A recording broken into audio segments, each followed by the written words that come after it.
Esta noche vamos a abrir una ventana a la información cultural. Vamos a hablar con el escritor y crítico de Medina del Campo, José Ignacio García. José Ignacio, buenas noches. Muy buenas noches, Javier. Vamos a hablar de muchas cosas porque hay actualidad en estos momentos que está relacionada con la cultura y sobre todo con el tema de la lectura. Pero lo más inmediato, mañana, martes, día 29, pues hay una conferencia interesantísima en la Biblioteca de Valladolid, ¿verdad? De Castilla y León, en Valladolid. Sí. Bueno, espero que, como tú dices, sea interesantísima. Hasta ahora es la quinta de un ciclo de 10, porque estoy recorriendo toda la comunidad autónoma con ella. Es una conferencia que organiza el Instituto Castellano y Leonés de la Lengua. El año pasado ya tuve ocasión de hacer otro ciclo de conferencias con otra temática. Y este año, pues como bien dices, volvemos a la carga y es mañana a las 7:30 en la Biblioteca Pública de Castilla y León, la que es conocida como Biblioteca de San Nicolás en Valladolid, porque está en esa plaza. Y bueno, pues yo voy durante una hora y cuarto a tratar de desgranar un poco como especialista en novela y en narrativa de lo que se escribe en Castilla y León. Voy a hablar, de la literatura, que es el relevo generacional a los grandes nombres de toda la vida, es decir, a los Martín Garzo, a los Luis Mateo Díez, a los José María Merino, a todos estos escritores que ya están requete consagrados y que son muy, muy conocidos. Bueno, pues hay un relevo de autores nacidos a partir de 1970, es el tamiz o es la frontera, el límite que yo he impuesto. Y entonces, como el año pasado en este ciclo de conferencias me recorrí la comunidad prácticamente viajando en tren a todas las capitales de provincia, salvo a Soria, creo recordar, porque en Soria no había tren para ir, tuve que ir en autocar, pues este año he hecho una especie de metáfora ferroviaria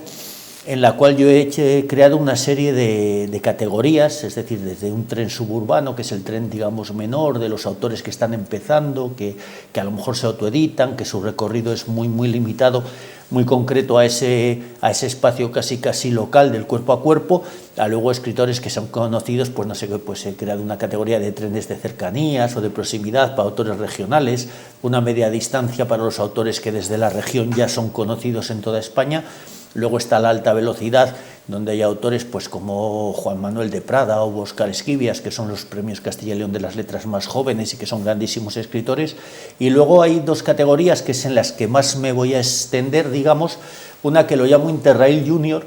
porque tiene que ver con esos escritores verdaderamente jóvenes que son la apuesta de futuro, o casi una apuesta de esperanza, porque claro, están empezando y queremos pensar que puedan tener continuidad, pero la literatura es una carrera de resistencia, es decir, a lo mejor ahora tienen un arranque fulgurante y se queda ahí, o no, o dentro de 20 años podemos decir, mira, estos chicos, estas chavalas que empezaron entonces, ahora son voces consagradas, ¿no? Entonces eso lo he llamado Interrail Junior. Y luego el amplio, digamos que el margen más amplio de la conferencia lo dedico a 4 escritoras y a 4 escritores que a mí me parece que son valores muy, muy sólidos de la literatura castellana y leonesa actual, y ahí hablo de 3 vallisoletanos, de Rubén Abella, de Alejandro Cuevas y de Mar Sancho. Hablo de Alberto Rodríguez Torices, que es leonés, de Susana Barragués, que también es leonesa, de Noemí Sabugal, que es una de las muy grandes de nuestra literatura, que la tuvimos el año pasado, bueno, este año en la Feria del Libro de aquí de Medina, y luego hablo de otro leonés que se llama Luis Artigue, que en la literatura, digamos, vanguardista, surrealista, de ciencia ficción, puede ser el gran referente que hay ahora en la comunidad.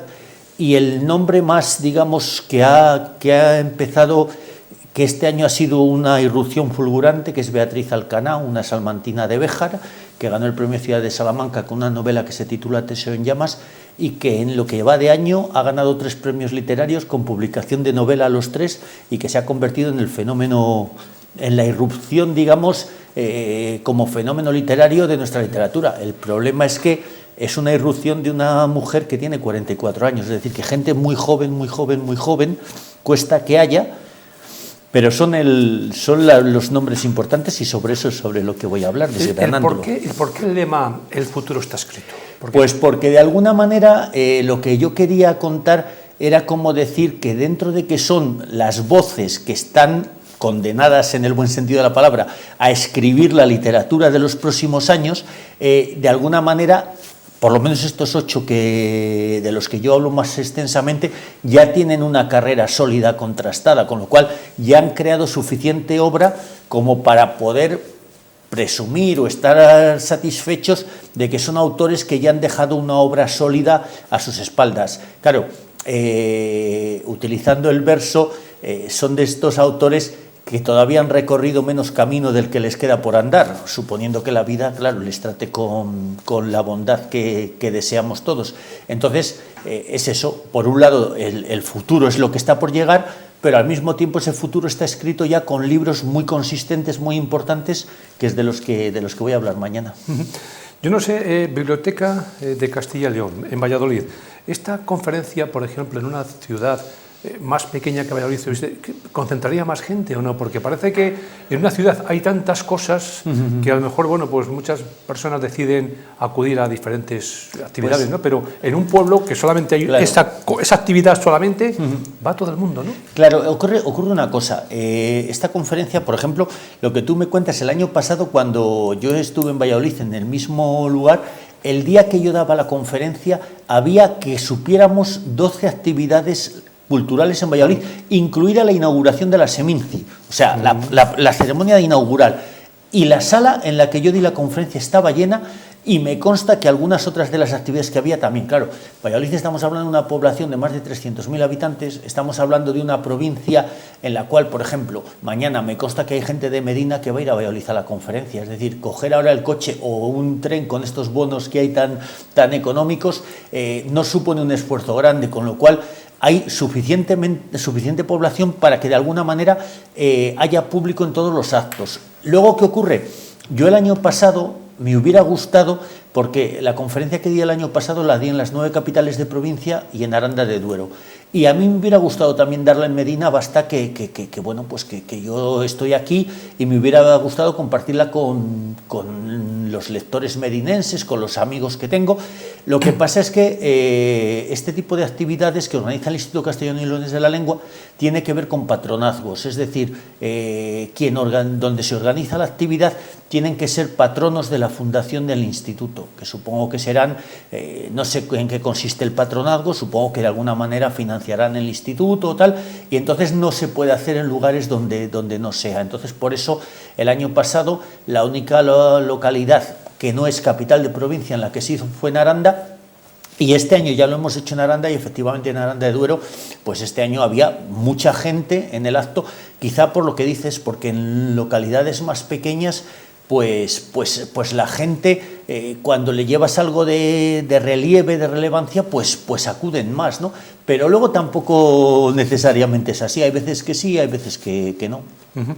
Pues mañana, a partir de las 7:30, en la Biblioteca de Castilla y León, ¿el lugar exacto es donde se encuentra? Sí, la biblioteca está en la plaza la plaza se llama la Plaza de la Trinidad,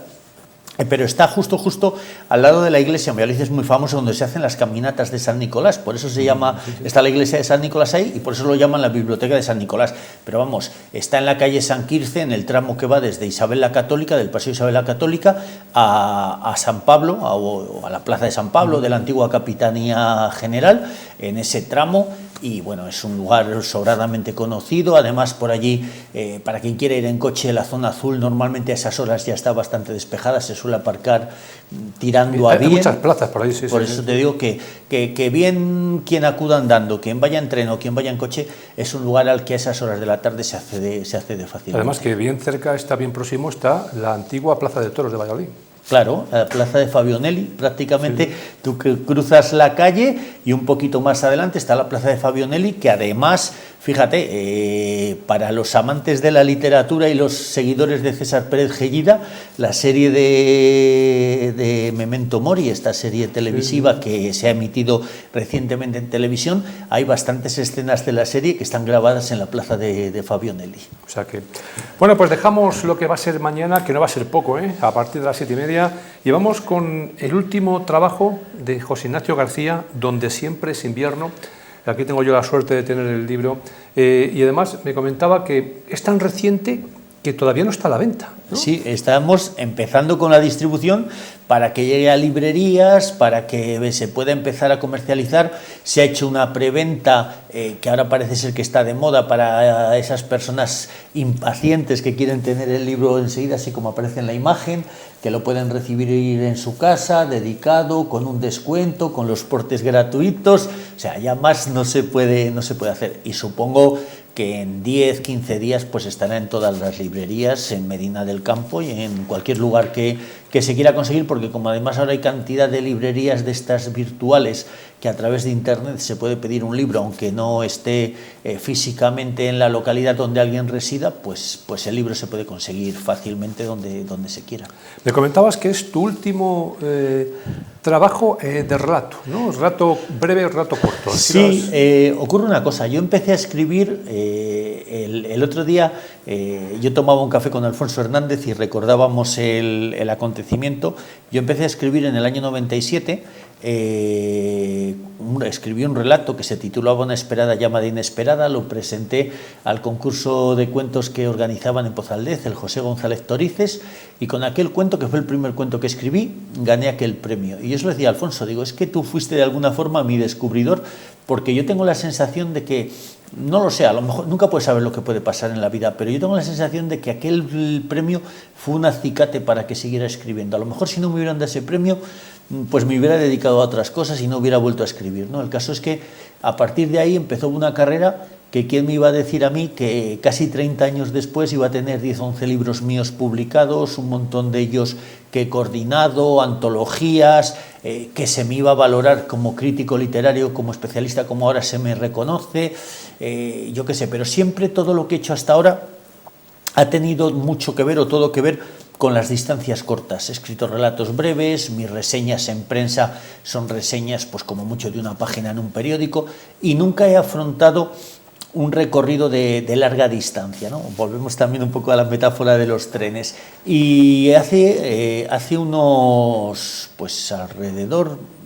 algo menos de un año, entronca con lo que, si quieres hablamos del tema de José Antonio Abella, entronca con eso. José Antonio Abella, cuando ya estaba enfermo, en los 3 últimos años, digamos que mantuvimos una relación muy estrecha, muy cercana, de una amistad muy sincera por parte de los dos, que a mí me conmovía, porque siendo él el gran escritor que era, a veces me pedía opiniones y consejos y me hacía consultas, sobre todo con el mundillo editorial, ¿no? Porque él ha dejado varias novelas pendientes de publicar después por desgracia, de su fallecimiento, y me decía que le diera mi opinión sobre con quién debía de publicarlas, tal. Y entonces José Antonio me insistía mucho en que el mundo de la literatura, y yo en eso estoy bastante de acuerdo con él, uno puede ser un extraordinario escritor de relatos, pero por lo que sea el relato en España tiene menos aceptación que la novela. De hecho, yo como crítico, como cuando organizo aquí la Feria del Libro y en otras experiencias que he tenido, he visto que libros de relatos extraordinarios no han tenido mucho recorrido y, sin embargo, novelas, vamos a decir que mediocres, normalitas, se venden mejor. O sea, el lector, por lo que sea, en Sudamérica pasa justo lo contrario, pero en España somos más de leer historias más largas. Entonces, él me animó a escribir una novela larga. Él publicaba con una editorial, yo creo que es la editorial más importante que hay en la cornisa cantábrica, en todo el norte de España, que es Valnera, una editorial cántabra que la hemos traído 2 años a la Feria del Libro de Medina, y él me puso en contacto con esa editorial para que yo escribiera una novela para ellos, y yo me comprometí con él, con lo cual tengo que cumplir mi promesa, a publicar esa novela, y de alguna manera yo he decidido dar ese salto. Y de alguna forma, nunca puedes decir nunca jamás, es decir, yo no sé si voy a volver a escribir relatos algún día, pero ahora como que me he sumergido en escribir una novela que seguramente va a tener alrededor de 300 y pico, 400 páginas, y estoy a gusto y estoy cómodo, ¿no? Entonces, ahora me apetece probar esa nueva experiencia, y de alguna manera este libro pues es un poquito el cierre a casi 30 años de escribir relatos, eligiendo en el libro 17 relatos que, para, digamos,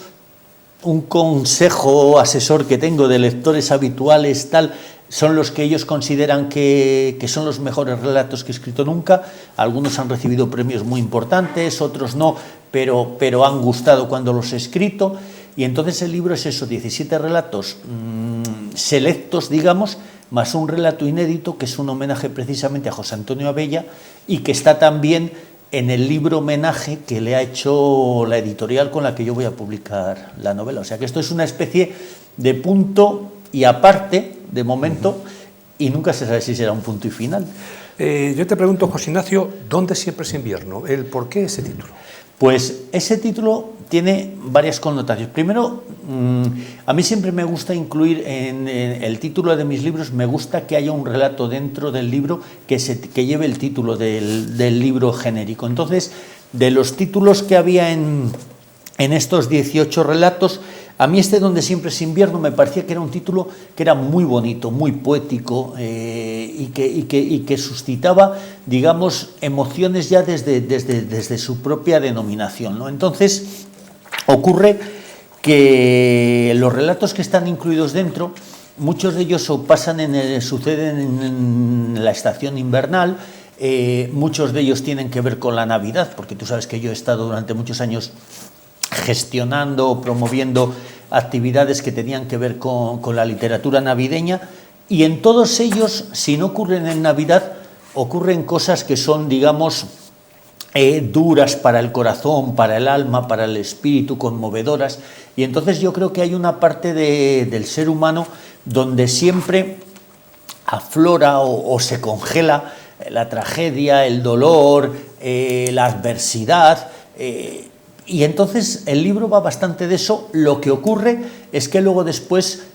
como tú muy bien sabes, a mí siempre me gusta transmitir una imagen de esperanza, de ilusión, de positivismo, y siempre intento, bueno, pues que en muchos de ellos, más allá de ese dolor, la vida y la esperanza sigan aflorando. Las novias viudas, ella y él, helados en agosto, la noche de los crisantemos. Sí, bueno, hay gente que dice que tengo cierta habilidad para titular mis historias. Yo siempre digo lo mismo, por ejemplo, y ahora me va a pasar, es mucho más fácil, por ejemplo, con la novela, titular la novela, que es un título para 400 páginas, que hacer un libro de 300 en el que tengas que poner 20 títulos diferentes y crear 20 historias diferentes y crear un cuadro actoral para cada cuento diferente, ¿no? O sea, son historias distintas. Y bueno, pues en eso que me dices, esas historias, pues la mayoría están marcadas por eso, por historias de alguna manera que tienen que ver con el dolor, con el drama, con la incertidumbre, de alguna forma, con algunas son un poco incluso intrigantes, ¿no? Y luego la mayoría tienen finales pues bastante sorprendentes, bastante inesperados, ¿no? Que es una de las características que yo intento transmitir en lo que escribo siempre. Por ejemplo, cuando el tabaco perjudica seriamente a la salud, ¿no? Fíjate, ese relato es curioso, porque es un relato que yo escribí hace bastantes años y que cuando yo lo publiqué, para mí mismo pasó como bastante desapercibido. O sea, quiero decir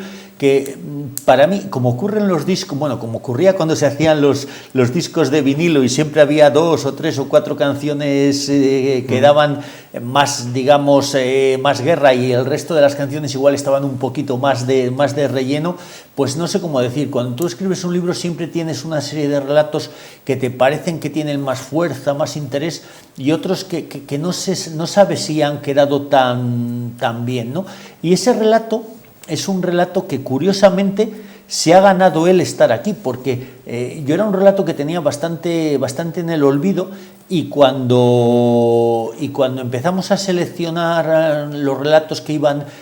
a ir en el libro, 3 personas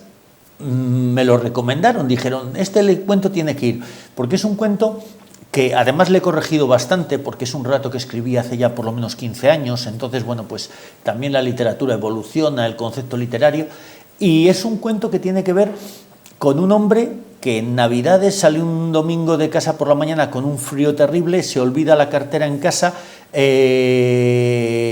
y quiere comprar tabaco. y de repente empieza a pedir cigarros a la gente y nadie fuma, o si fuman no se lo quieren dar, le atracan por la calle, le muerde un perro, bueno, acaba detenido por la policía, van sucediendo una serie de acontecimientos terribles, hasta que ya desmoralizado, además situó el relato el día 22 de diciembre, el día del sorteo de la Navidad, la lotería de Navidad, hasta que vuelve a su barrio y entra en el bar de debajo de su casa, y claro, ahí ya no voy a decir lo que pasa, pero bueno, es un cuento, si quieres, tragicómico, ¿no? Porque ocurren cosas bastante duras, pero al final el personaje en sí es un esperpento, entonces lo que van ocurriendo son cosas que al final yo creo que arrancan también la risa, porque también si hay otra cosa en el libro es que también hay mucho humor, ¿no? Que es otra de las cosas que me caracteriza. Pues Donde siempre es invierno, ya saben que en nada, 2 o 3 días ya se pondrá a la venta a través de internet y las librerías de Medina, ¿no? En internet ya está, ya está. En internet ya en ese cartel, pidiéndolo en penolanarrativa@gmail.com, que es el correo electrónico de la editorial, ya está disponible, o sea, y si alguien lo quiere y lo quiere dedicado, incluso yo se lo dedico, se lo envían y ya está. Y en las librerías, pues yo calculo que a partir del 1 de noviembre o el 2 de noviembre ya también aquí en Medina o donde se quiera se podrá conseguir. O sea, un regalo para Navidad, ¿no? Puede ser. Yo creo que es un regalo muy adecuado, porque ocurre una cosa: mis lectores fieles puede ser que muchos de estos relatos ya los hayan leído, aunque sean diversos libros, pero incluso ya me he encontrado con algunos casos de algunos que me dicen: si tengo todos tus libros, ¿cómo no voy a tener también este? Y por otra parte, alguna persona ya me consta que lo ha pedido, siendo previsora, lo que dices tú, pues primero porque se ahorra un par de eurillos en el precio, y porque luego después dice, pues si tengo que hacer regalos de Navidad y me gusta regalar literatura y me gusta regalar cultura, qué mejor que regalar un libro de historias que tienen muchas de ellas bastante que ver con la Navidad, y seguramente les van a ir destinados a lectores que no han leído mi obra o no han leído mucho de mi obra, con lo cual también para ellos va a ser una novedad, un descubrimiento, o sea que en todos los sentidos muy bien. Pues queda la enhorabuena a José Ignacio, porque ya son muchos años escribiendo, son muchos trabajos, y posiblemente, como antes comentaba, es un punto, y de momento vamos a dejarlo ya aparte. Un punto ya aparte. Porque el futuro está, no sé si está escrito ya por tu parte, porque ya estás preparando algo de cara a la primavera. Pero antes, permíteme que hablemos de una persona como es José Antonio Abella, que nos ha dejado, ¿no? Nos dejó hace un tiempo, y creo que tuvimos la suerte de la semana de la Feria del Libro, ¿no? Contar con su presencia. La última Feria del Libro que ha asistido, ¿no? Sí, yo creo. Yo, para mí José Antonio Abella era uno de los grandes referentes de la literatura castellana y leonesa, uno de los, probablemente, desde mi punto de vista, con Tomás Sánchez Santiago, eran los dos grandes referentes de la literatura castellana y leonesa, de autores que además vivían o viven en Castilla y León. Digo viven porque José Antonio, aunque no esté físicamente con nosotros, a través de su obra va a permanecer eternamente, ¿no? Nosotros tuvimos suerte de que el año pasado lo tuvimos en la Feria del Libro, en la propia feria, justo cuando le acababan de conceder el Premio Ateneo Ciudad de Valladolid de novela. Y claro, fue un golpe de suerte casi, porque a él habíamos contado con su presencia meses antes para cerrar la programación, y tuvimos suerte de que la semana antes de ser la feria anunciaron que le habían dado el Premio de Novela Ciudad de Valladolid. Y este año José Antonio tenía bastantes, digamos, cosas que contar, y por suerte o por desgracia, los que lo conocíamos y le queríamos sabíamos que le quedaba muy poco, porque el cáncer es devastador, y además en su caso no hay que hablar con eufemismos, porque su último libro, que precisamente se presentó aquí en Medina en la biblioteca el 7 de mayo, se titula Cáncer Imperator, es decir, y ese libro es una especie de parábola sobre la enfermedad, sobre el cáncer, sobre cómo tratarla, y él, que además de ser un escritor extraordinario y un escultor muy conocido, él fue el autor de aquella escultura tan debatida en Segovia, aquel diablillo que mucha gente demonizaba y otras personas valorábamos su calidad artística. Bueno, pues además él era médico, con lo cual a un médico es muy difícil engañarle con lo que tiene. Entonces, bueno, José Antonio tenía un cáncer devastador, incurable, y él, sin embargo, nos dio a todos un ejemplo de vida, de honestidad, de valor, de constancia, los meses o los 2 años y pico, digamos, que desde que se lo diagnosticaron hasta que falleció, estuvo luchando continuamente para seguir viviendo, para seguir haciendo cosas, y yo le dije que le quería tener en Medina en la feria, y jugamos con fechas, y él se estaba... Creo que tenemos, José Ignacio, una imagen precisamente de esa... Sí, esa es la portada del libro, y esa fotografía está tomada en la Biblioteca Pública de Medina, ese día que lo pone en el pie de foto abajo, es decir, va a quedar para la historia que en este libro consta que el último acto literario que José Antonio Abella hizo en persona en su vida fue en Medina del Campo. O sea, yo creo que, bueno, que para los lectores medinenses y para el público, pues también nos tiene que servir un poquito como de sentirnos honrados con que la última actividad que él desarrolló pública en vida, en persona, fue esa, porque luego después, a partir de ahí, ya entró, digamos, en una caída que no le permitió seguir haciendo cosas hasta que a primeros de julio falleció. O sea, que él hizo un esfuerzo por estar aquí en Medina, él hizo un esfuerzo enorme, y lo que te estaba diciendo es que yo le hubiera querido traer a la feria, y a la feria dijo que no podía venir porque tenía que aplicarse el tratamiento de quimioterapia, y me dijo, pero yo, si tienes un acto antes, esa semana voy. Y esa semana, el día 7, le tuvimos aquí, y bueno, fue conmovedor por la lección de literatura que nos dio, y sobre todo de vida. Yo recuerdo que allí en la sala había personas enfermas o que tenían familiares que también están padeciendo procesos cancerosos, y él era el que nos daba ánimos, consejos, apoyo a los demás, es decir, en ningún momento le veías abatido ni desanimado. Y bueno, pues ahora se ha creado ese libro que salía hace un momento en la imagen, ese Hermanos en Benaiges, homenaje a José Antonio Abella, porque él escribió una novela que se titula Aquel mar que nunca vimos, que ha sido un exitazo inconmensurable, una novela que lleva más de 7.000 ejemplares vendidos, que se han hecho 6 o 7 ediciones, que está basada en la figura de Antonio Benaiges, un maestro catalán que impartía su doctrina con un método, digamos, vanguardista en los años previos a la Guerra Civil, y que en el segundo día de la Guerra Civil lo fusilaron, y luego, después de esa historia, el año pasado se ha rodado una película, que es la película El maestro que prometió el mar, que ha tenido un éxito también muy grande, y en esa película José Antonio, digamos, actuó como asesor del guión de la película. Y entonces, bueno, pues el título de este libro, Hermanos en Benaiges, tiene que ver con que a José Antonio se le ha nombrado presidente de honor de una asociación que hay en el pueblo donde estaba el maestro, Bañuelos de Bureba, en Burgos. Le hicimos hace unos días un homenaje precioso allí. El día 8 de noviembre se le va a hacer otro en Segovia, que es donde él residía. Y bueno, si al año que viene yo sigo teniendo algo que ver con la Feria del Libro de Medina del Campo, pues a mí me gustaría, de alguna manera, que, puesto que el último acto que él hizo en vida fue aquí, pues también hacerle algún homenaje a él y a su obra en la próxima feria. Pero bueno, eso es el futuro que está por escribir también. Bueno, pues nada, faltarían 5 o 6 meses, ¿no? Y faltaría para que se celebre, sí, y para empezar a prepararla mucho menos, porque para que una feria salga, 3 o 4 meses antes ya tienes que tenerla, con lo cual estamos hablando, pues, de que, yo que sé, pasadas las Navidades o en febrero como mucho, pues habrá que organizarla, si las concejalías correspondientes pues siguen teniendo a bien confiar en mí para sacar adelante la tarea, y si no, pues alguien habrá que lo haga, porque la feria, lo que sí que está claro es que yo creo que tiene que, ahora que la hemos consolidado y que ya llevamos 3 ediciones más o menos exitosas, yo creo que tenemos que seguir con ella y seguir caminando año a año. Pues precisamente para esa época, hablamos de primavera, veremos entonces tu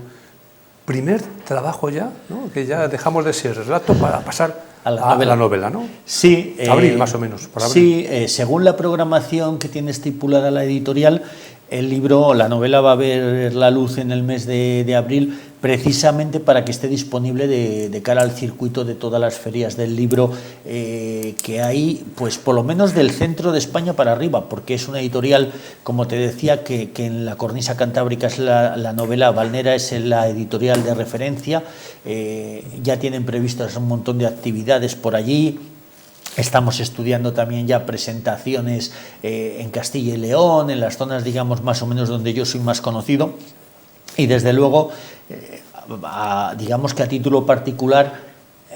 mi vida literaria hasta ahora ha tenido un sentido y a partir de ahora yo creo que con la novela va a tener otro, por lo que decíamos que la novela adquiere más dimensión que el relato, que cuando tienes una editorial muy grande detrás te respaldan y apuestan por ti. No hay nada más que ver que, por ejemplo, para que yo, digamos, como estoy tan disperso con tantas cosas, la editorial vio que yo tenía ahí un impasse, un paréntesis entre finales de agosto y casi todo el mes de septiembre, y me han llevado casi 40 días a su terreno, a su territorio, y me han tenido allí. He estado con ellos, conviviendo con ellos, escribiendo todo ese tiempo. Este año no me he enterado ni de las fiestas ni de los San Antolines de Medina, ni de las fiestas de Gallinas, ni de las de Portillo, ni de las de Valladolid. O sea, todo el ámbito en el que yo normalmente me muevo, he estado todo ese tiempo, como quien dice, como una especie de fraile cartujo reducido en un terreno en el que no dejaba de escribir, ¿no? Pero claro, cuando con una editorial grande hace esa apuesta por ti, es porque valoran lo que tú estás haciendo, porque les gusta lo que estás escribiendo de cara a la novela y porque creen que de cara al año que viene va a ser un lanzamiento importante. A mí me abruma un poco porque no sé si voy a estar a la altura de esa confianza o de esa responsabilidad, pero bueno, ya seréis los lectores los que juzguéis. La novela se va a titular El vuelo de los delfines. Y si quieres te adelanto un poco de lo que va a ir, y si no ya hablaremos de eso otro día, como tú quieras. Si quieres dame la pincelada, tampoco desveles mucho. Muy breve. Sí. La novela va a ser, sobre todo, aunque va a haber bastantes más personajes, va a contar la historia de 3 parejas superada la cincuentena, que en algún caso rehacen su matrimonio cuando el matrimonio estaba un poquito deteriorado, y en los otros 2 casos son 2 parejas que se conocen después de haber sufrido rupturas o desavenencias con sus parejas anteriores, y que se conocen y que deciden dar una especie de impulso a su vida y a su relación de pareja. Y yo creo que es una novela que tiene que ver mucho con las emociones, con los sentimientos, y que va a llegar mucho, sobre todo, a esa franja de edad de personas de más de 50, porque yo hablo mucho con gente que en unos casos, pues a lo mejor la cotidianidad, la vida diaria erosiona mucho la relación de pareja, o personas que cada día yo creo que vivimos en un mundo en el que la soledad hace estragos y hay muchas personas que necesitan aferrarse a algo, y cuando 2 personas que están solas y que han sufrido algún tipo de revés importante se encuentran y confluyen, pues a lo mejor eso les permite salir adelante y de una manera hermosa, ¿no? Y la novela va a ir un poco en esa línea. Pues habrá que esperar a que esté terminada para dar la lectura. Lo que pasa es que tienes ahí el nivel de decir todo el mundo, vamos a ver cómo es esta primera novela, ¿no? Por lo tanto, vas a tener puesto más focos, porque luego ya cuando se llevas 5, 6, 7, bueno, más o menos un poco ya, sí, pero por ser la primera, vamos a ver ese cambio, ¿ves, no? Claro, es que eso está claro que está ahí, y tú me conoces, yo soy muy exigente conmigo mismo, incluso yo a veces tengo dudas, porque ocurre una cosa. A mí hay gente que me dice, si tú manejas muy bien la prosa, digo, sí, pero yo soy como un albañil que hasta ahora ha construido chalés, casas independientes, tal, y de repente le piden que construya un rascacielos. Sí, yo sé poner ladrillos, y sé levantar tapias, y sé dar yeso, y sé poner azulejos, sé alicatar, pero no sé si cuando levante un edificio, el andamiaje de un edificio tan alto, va a resistir o se me va a hundir y se me va a venir encima, ¿no? Entonces eso tendrán que ser los lectores, cuando llegue el momento, los que decidan si lo he hecho bien o si esto es un castillo de naipes que se hunde. Pues estamos conversando con José Ignacio García, que es escritor y crítico literario, donde mañana va a dar una conferencia en Valladolid, 7:30, en la biblioteca de Castilla y León. Y lo siguiente que tiene, bueno, ya se puede comprar, es su última libro de relatos, Donde siempre es invierno, que tenemos aquí encima de la mesa y que se puede comprar por internet, y muy prontito estará en las librerías. Y después, bueno, pues veremos a ver ese primer trabajo, ¿no? en novela, y a ver si ya me hablas también un poco de la Feria del Libro, la 4ª edición, si por un casual llevas a cabo la dirección. Desde luego, si para entonces esas fechas, si yo tengo algo que ver con la feria, que yo por supuesto estaría encantado, porque bueno, la puse en marcha con Conchi Lucas cuando era la responsable de ese área, y el año pasado el trabajo que hemos desarrollado con Patricia Carreño y con la colaboración de Cristina Aranda, yo creo que ha sido, de verdad que para mí ha sido maravilloso trabajar con las tres, cada una con sus peculiaridades, lógicamente, porque cada persona somos de una manera, pero las tres con entusiasmo, las tres han empujado muchísimo para que la feria fuera un éxito, para que Medina tuviera una feria de relevancia.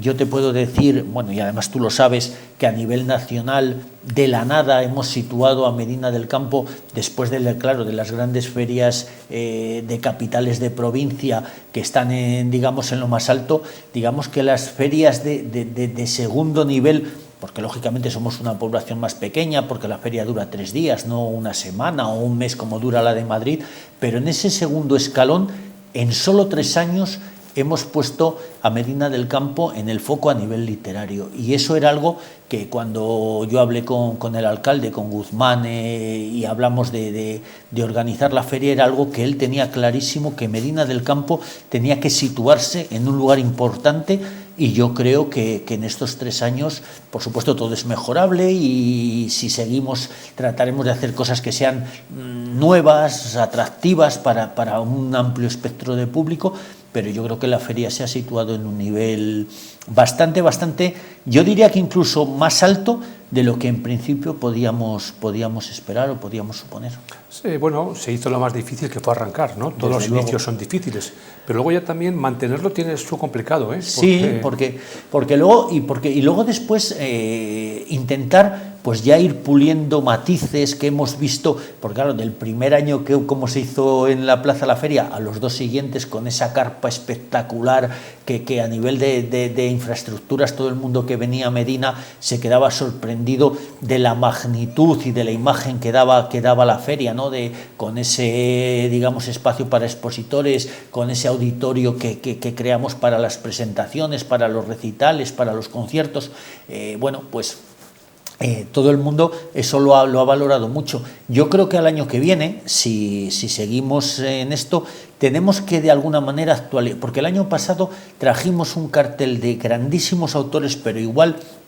digamos, de demasiada edad, y yo creo que la gente también busca algo más fresco, más novedoso, y entonces, si seguimos organizando la feria, para el año que viene habrá que buscar eso también, buscar fórmulas de hacer, no sé, cosas que atraigan también más a la juventud, a un público más joven, con otro tipo de literatura que digamos que sea atractiva para ellos. Desde luego en la cabeza no dejan de surgir ideas, posibilidades, pero bueno, cuando haya que ponerse nos pondremos. Pues estaremos pendientes. José Ignacio, gracias y enhorabuena por este trabajo donde siempre es invierno. Gracias. Muchas gracias a ti.